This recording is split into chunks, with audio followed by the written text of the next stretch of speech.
everyone, it's Denise from Dobby Books, and now I want to give you a sort of like what am I reading this week or how my reading went last week. So here we go. You might have seen a couple of the shorts that I posted when I was reading this book here, The Man Who Could Move Clouds. This was such a good book. I finished it a couple of days ago. It was a good book. What do I have to say? It was a good story. Um, it was very interesting. The author, Ingrid Rojas Contreras, she gives you some history on the indigenous populations in Colombia and uh, the culture, and that besides what she wrote about her grandfather, who was Nono, he was the curandero. And as a basic summary, it was the men in the family who had this gift passed down from father to son, and the secrets were shared from father to son. Well, Nono, one of his children, a daughter, one day was pushed and fell down a well, a fall that should have killed her. But Nono had a feeling. He was in the middle of doing something, and all of a sudden he stopped. And he went to his wife and he asked, I forgot what the name of the daughter was, but he asked, "Where is she?"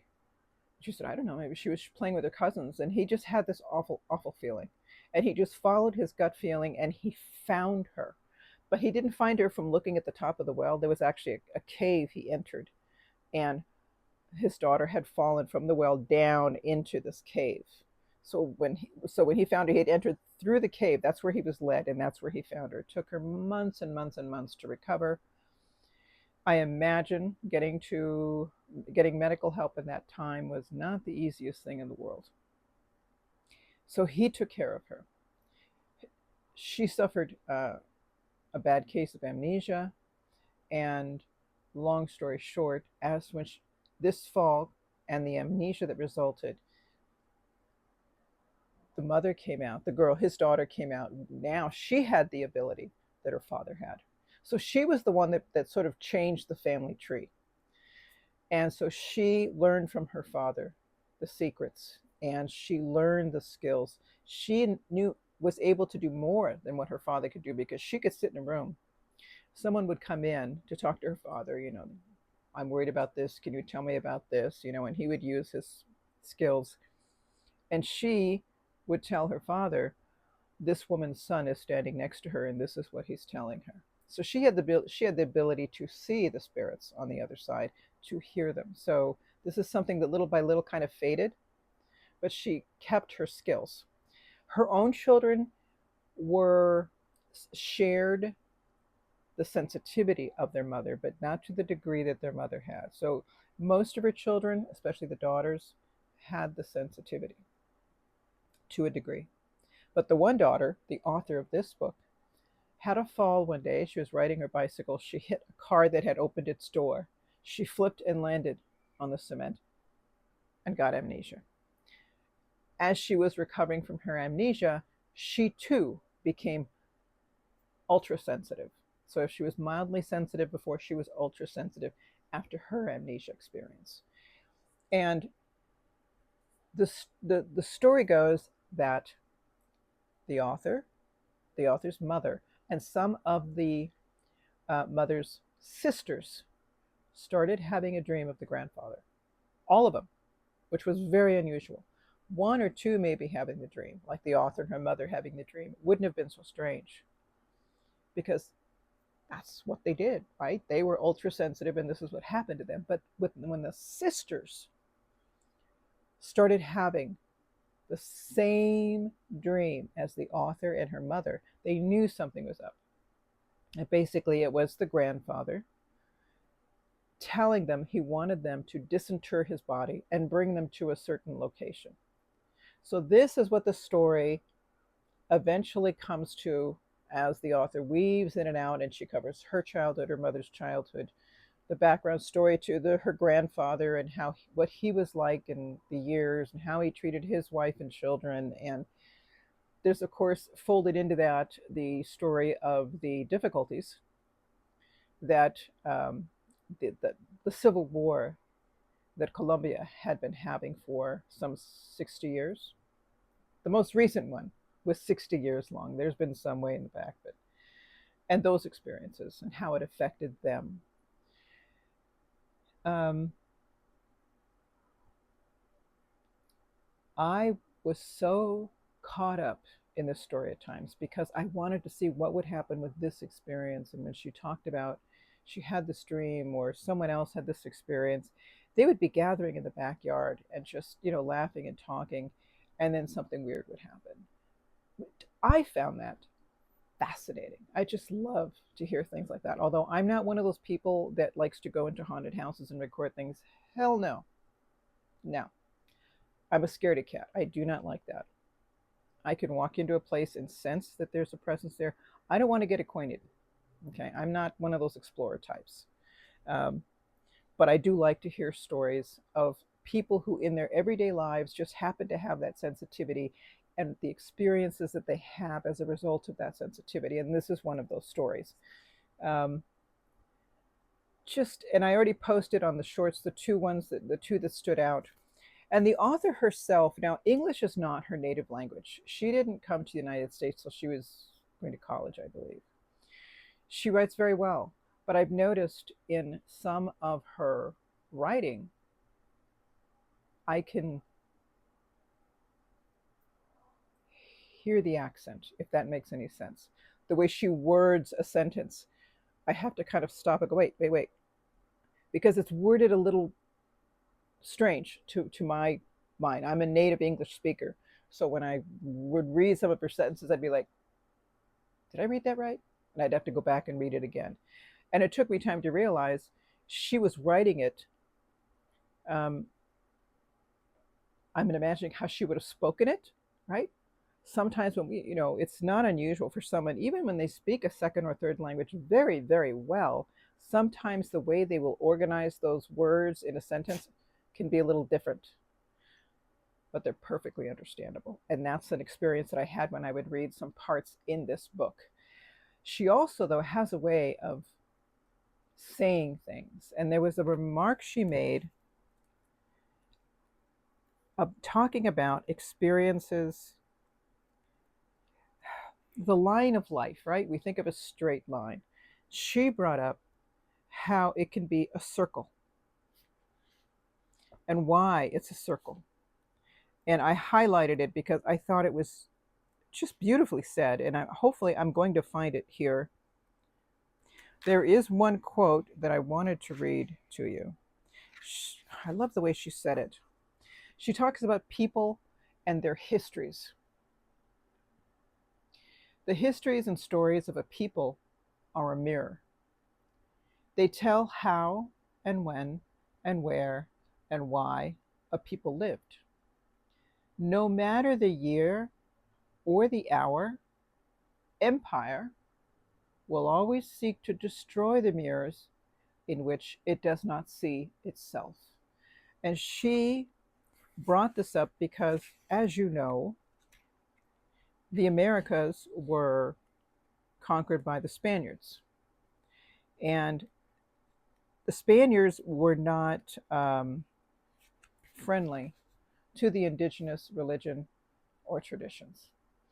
And as a result, the vast majority, and in some places all, of the indigenous peoples um, are gone. There's no longer a 100% pure bloodline. In the process, their history has been erased because those, empire with the Europeans who conquered other lands, and this was part of their empire strove to make the people they conquered like themselves. And something as we as Americans can think of are the Indian schools. That's what they were called, Indian schools we had here in the United States, some even into the 1970s, 1980s, where Native Americans were sent and they were forced to cut their hair and dress in Western style clothing, like us, like white people. And they couldn't speak their native language, they couldn't practice their native religion. They had to be like quote unquote Americans, more like Anglos, erasing their history, erasing their heritage. And this is what she's referring to when she talks about empire. That if empire couldn't see their own image in a mirror, then this was wrong for them. And they had to change that. And I think I found the one on the circle.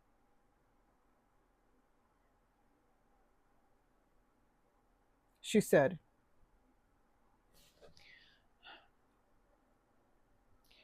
her grandfather was not faithful. And whenever he would go on his travels, his wife knew he was going to go see his other women. And this is a time and in this culture where women really were basically told this is how men are, and you just have to tough your way through it. And she talked about how her grandmother would close herself off in a room so her children wouldn't see her, and she would cry and cry and cry until she laughed and laughed and laughed, and then she'd cry again, just getting all this anguish and this pain outside of her. And she was referring back to this in this paragraph when she said, in the world before me, here where I am walking, Nono, her grandfather, thinking back, pulled on his burro saddled with divination supplies.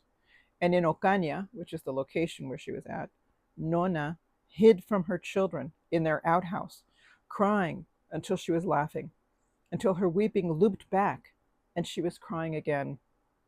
A circle. A circle is a straight line, haunted by something living at its middle, a ghost that causes it to bend and bend. Wow, and I'm reading that and I just stopped at the end of that paragraph and just thought about it, thought about it, and thought about it. I just thought that was great. So there are many more deep things that she said throughout this book, but those were the only two that I really wanted to bring forward to you. I enjoyed reading this. Maybe because I had a Latin American mother, I had a better appreciation for this. Although the Mexican culture and the Colombian culture are different, we're similar, but we're different. It's like the American and the English. We're similar, but we're different. Same here. So some of the things that went on in the Colombian culture, I was like, whoa, dang, but I already know. And it's interesting that it's this contradiction. You have the indigenous culture mixed in with the European culture, and what has resulted because of that has become its own culture. And that's true even in Mexico. You have mestizo, which is its own culture that was the result of the European and the Mexican blend. So I thought it was wonderful. If any of you have an appreciation for paranormal stories, I think you'll like this.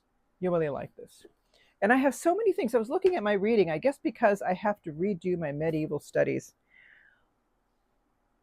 I just sort of stopped and said, well, let me look at everything I've got. It just sort of has caused me to pause and look at all my books to read. And I know I chose All Boys Are Blue to read as part of Pride Month. I didn't get a chance to read it, but I want to read it. I'm going to read it, damn it. I'm going to read it. Okay, so that's what I'm going to do.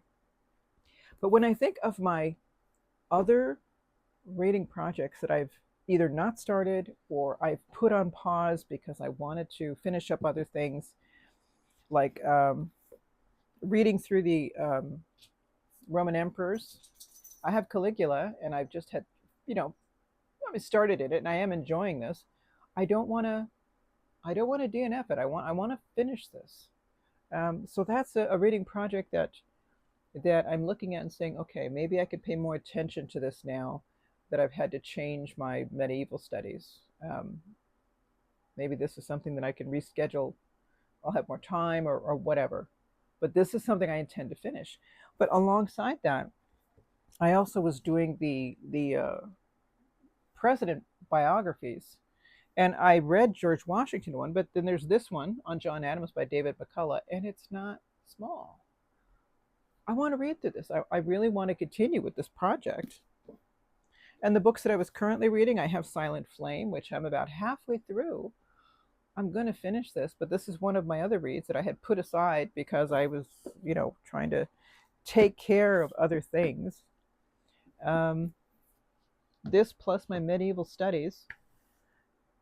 Gosh, because right now I'm reading, let me see, the one book, maybe two books of my medieval studies. So that's two, three, four, five books so far. And of course, there's all the books I want to read. I still want to continue with my series, reading the series, excuse me, the Redwall series. I always like to be reading some sort of middle grade or young reader book. I enjoy them. So I'm on book three.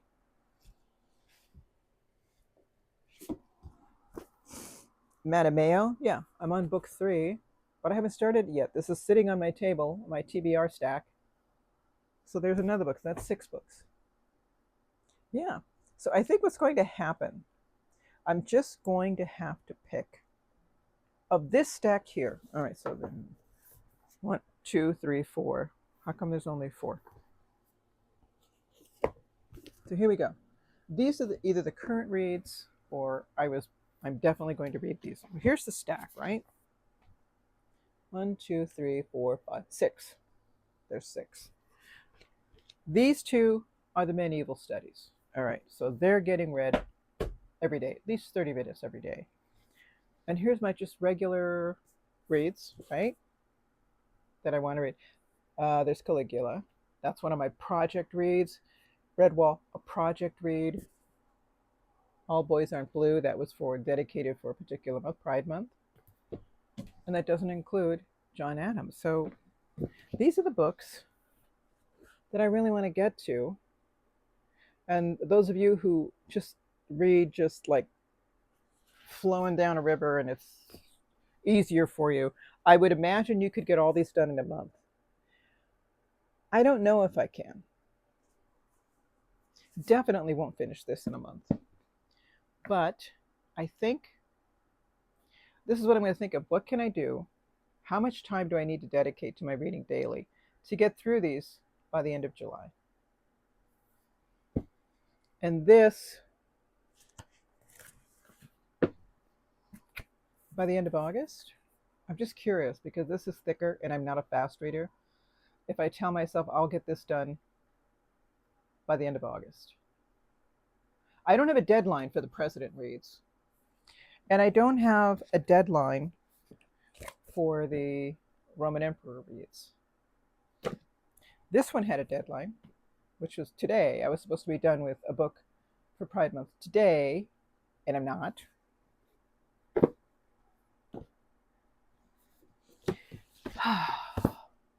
I'm sure none of you go through this at all, but here we go. This is what I need to finish. And I need to finish these by the end of July. And I'm reading these in two. So I don't know. Maybe I'm a very normal booktuber reader person, and this is what you all are basically dealing with yourselves. And I shouldn't feel so so odd about the whole thing. But that's where I am, people. Those are my projects. That's my to-do. This is my TBR. And